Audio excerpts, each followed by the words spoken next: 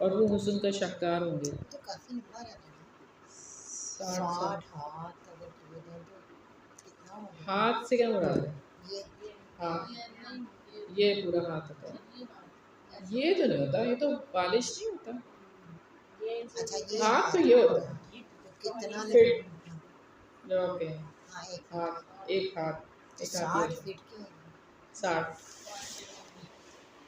60 fit کتنا ہوتا ہے؟ 6 فٹ ہی ہوتا ہے. ہم لوگ 6 فٹ کے آدمی کو کہتے ہیں اتنا لمبا ہے نا. 9 گز ایسے تھوڑی کہتے تھے. 9 گز کے لوگ تھے پہلے.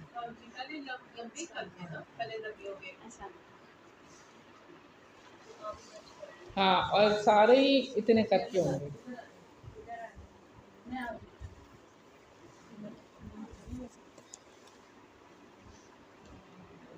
باب مل حمیم. حمیم کیا ہے؟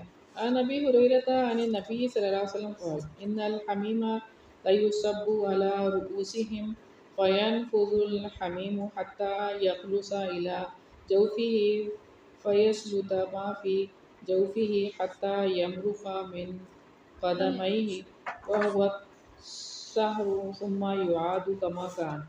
سیدنا ابو ہریرہ رضی اللہ عنہ سے روایت ہے کہ نبی کریم صلی اللہ علیہ وسلم نے فرمایا بے شک گرم پانی ان کے سروں پر بہایا جائے گا، وہ جسم کو چیرتے ہوئے ان کے پیٹ میں جا پہنچے گا اور پیٹ کے اندر کے سب کچھ کو یوں نکال دے گا کہ وہ بہہ کر قدموں کی طرف سے نکل جائے گا.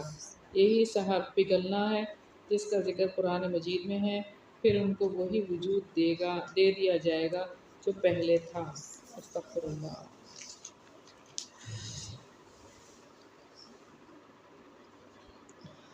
ان الحور فی الجنت یتغنین. یقیناً جنت میں حوریں گانا گاتی ہیں. عن انس بن مالک مرفوعا ان الحور فی الجنت یتغنین یقولن نحن الحور حسان ہدینا لازواج کرام.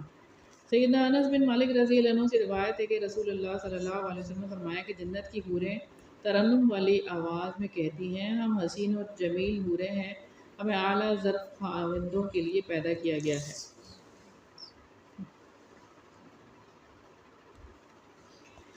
صلۃ الرجل فی الیوم الی مئۃ عذراء. ایک آدمی کا ایک دن میں 100 کنواری عورتوں سے ملنا. عن ابی ہریرہ قال قیل یا رسول اللہ هل نصل الی نسائنا فی الجنہ فقال ان الرجل لا يصل فی الیوم الی مئۃ عذراء. سیدنا ابو ہریرہ رضی اللہ عنہ سے روایت ہے کہ کہا گیا کہ اے اللہ کے رسول کیا اپنی بیویوں سے ہمارا تعلق قائم ہوگا؟ رسول اللہ صلی اللہ علیہ وسلم نے فرمایا کہ آدمی ایک دن میں 100 کنواری عورتوں سے تعلق قائم کرے گا. عزم الرجل للنار. جہنمی کا آگ کے لیے بڑا ہونا. عن زید بن ارقم قال ان الرجل من اہل النار لیعزم للنار حتى يكون ضرس من اضراسه کأحد. سیدنا زید بن ارقم رضی اللہ عنہ کہتے ہیں جہنمی آدمی آگ کے لیے بڑا ہوتا چلا جائے گا حتیٰ کہ اس کی ایک داڑھ احد پہاڑ جتنی ہو جائے گی. استغفر اللہ. باب ان السیوف مفاتیح الجنہ. تلواریں جنت کی چابیاں ہیں. عن ابی بکر بن ابی موسیٰ اشعری قال سمعت ابی تجاہ العدو یقول سمعت رسول اللہ صلی اللہ علیہ وسلم یقول ان السیوف مفاتیح الجنہ فقال له رجل رس الحیئۃ انت سمعت هذا من رسول اللہ صلی اللہ علیہ وسلم قال نعم فسل سیفہ وکسر غمدہ والتفت الی اصحابہ وقال اقرؤوا علیکم السلام ثم تقدم الی العدو فقاتل حتی قتل. ابو بکر بن ابو موسیٰ اشعری بیان کرتے ہیں کہ میں نے اپنے باپ کو دشمنوں کے سامنے یہ کہتے ہوئے سنا رسول اللہ صلی اللہ علیہ وآلہ وسلم نے فرمایا کہ بے شک تلواریں جنت کی چابیاں ہیں. ایک خستہ حال آدمی نے کہا کیا تو نے رسول اللہ صلی اللہ علیہ وسلم سے حدیث سنی ہے؟ انہوں نے کہا جی ہاں، میں نے اپنی تلوار سونت لی، میان کو توڑ دیا اور اپنے ساتھیوں کی طرف متوجہ ہو کر کہا تم پر سلامتی ہو، پھر دشمن کی طرف لپکا اور جہاد کرتے کرتے شہید ہو گیا۔ تو یہاں پر جہاد کی عظمت و فضیلت کی بات ہے کہ یہ جنت میں لے جانے والا عمل ہے۔ جی جی ہاں جی، یہ جہنمی کا سائز بتایا جا اور رہا ہے۔ ایک سپارے کی ترمیم میں نے پڑھا تھا کہ جلدیں اتنی موٹی ہو جائیں ہاں موٹی ہو گی جائیں گی۔ کہ وہ جلیں گی تو تاکہ محسوس ہو انہیں، کہ یہ نہیں کہ جل گئی تو جل گئی، باریک سی جلدیں ہیں، موٹی سے موٹی ہو جائیں گی، کتنی کتنی تہیں بن جائیں گی۔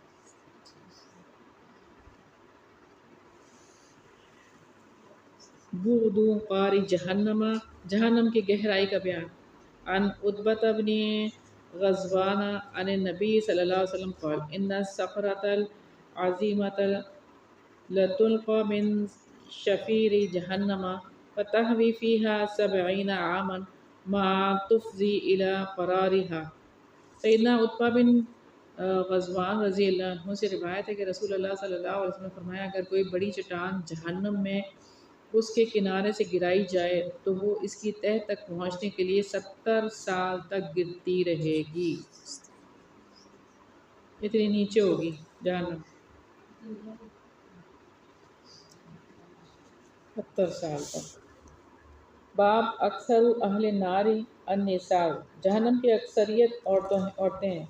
عن عبد الرحمن ابن شبل عن النبی صلی اللہ علیہ وسلم قال ان الفساق هم اہل النار قیل یا رسول اللہ ومن الفساق قال النساء قال رجل یا رسول اللہ اولسنا امہاتنا واخواتنا وازواجنا قال بلی ولکنہن اذا اعطینا لم یشکرن واذا ابتلینا لم یصبرن۔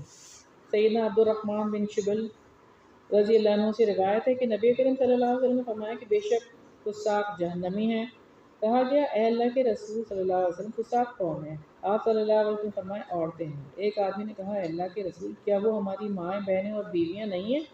آپ صلی اللہ علیہ وسلم نے فرمایا کیوں نہیں، لیکن جب ان کو نعمتیں ملتی ہیں تو ناشکری کرتی ہیں اور جب ان کو آزمایا جاتا ہے تو صبر نہیں کرتی۔ تو ہمیں کیا کرنا ہے پھر؟ شکر کرنا ہے اور صبر کرنا ہے، شکر اور صبر، اور یہی بات ہم اپنے بچوں کے اندر بھی ٹرانسفر کریں گے، شکر اور صبر۔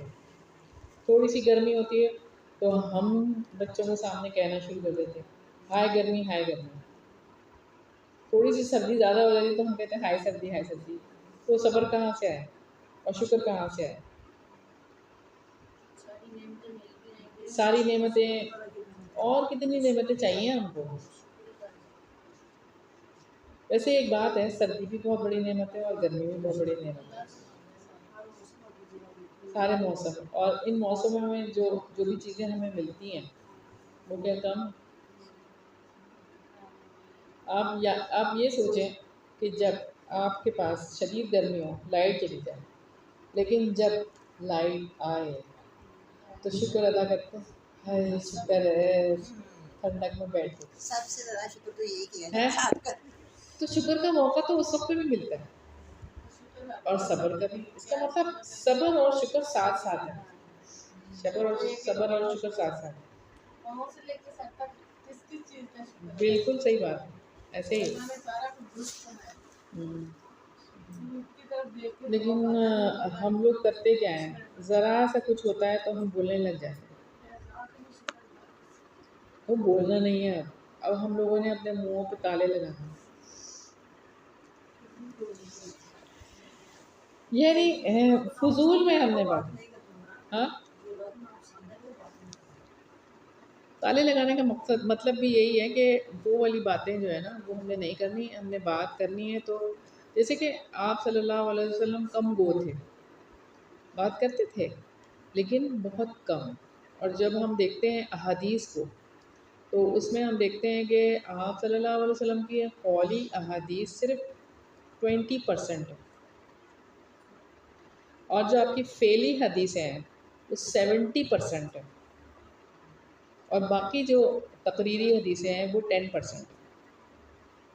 تو اس سے ہمیں پتہ چلتا ہے کہ آپ صلی اللہ علیہ وسلم نے عمل کر کے دکھایا، تو ہم بھی عمل کر کے دکھائیں گے تو بچوں کو پتہ چل جائے گا کہ کیا کرنے والا کام ہے اور کیا نہیں. ہاں، عمل سے بنتی ہے زندگی. مطلب خانہ بھی 2 سال کا نہیں ہوا، الحمدللہ کہ سب نماز پڑھتے ہیں نا، تو جیسے میں کہوں نا کہ چلو نماز کا ٹائم ہوا ہے، جا کے جانا اچھا ہے، کہتے ہیں اللہ اکبر، سیدھا سجدے میں، چاہے جس طرف میں رخ ہوتا ہے نا وہیں میں چلا جاتا سجدے میں. ایسے ہی ہے. 2 جمعوں سے تو مسجد بھیج رہے ہیں نماز کے لیے، اسے چلا جاتا ہے، حالانکہ ابھی پیپر لگاتا ہے. اور ویسے ہونا چاہیے ایسے. باب جزاء المنافقی وعددہم، منافقوں کی سزا اور ان کی تعداد کا بیان.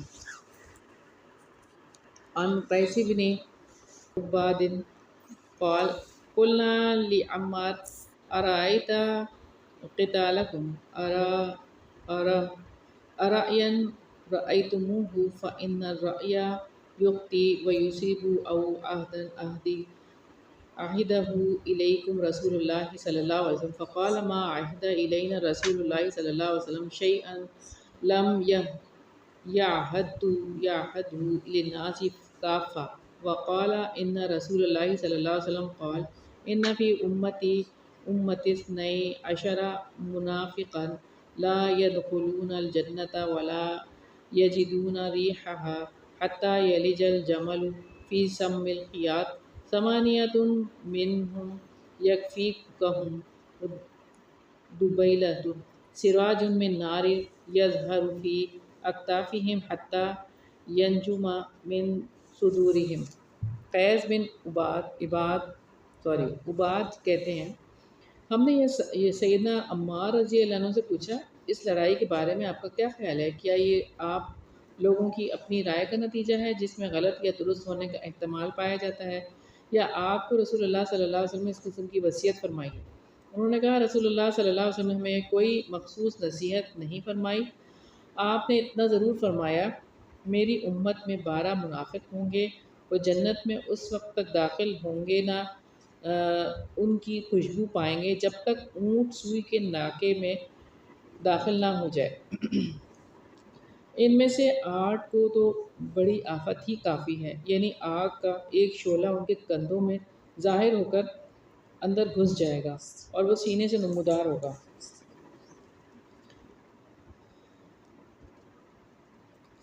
اچھا، اب یہاں پر تو بہرحال اس لڑائی کا ذکر ہے، اور اس میں یہاں پر جو مین بات ہے نا وہ کیا ہے کہ منافق جو ہیں وہ کون لوگ ہیں؟ جو زبان سے تو کہتے ہیں مسلمان ہیں لیکن دل میں ان کے ایمان نہیں ہوتا. تو یہ جو آیت ہے نا یہ قرآن کی کہ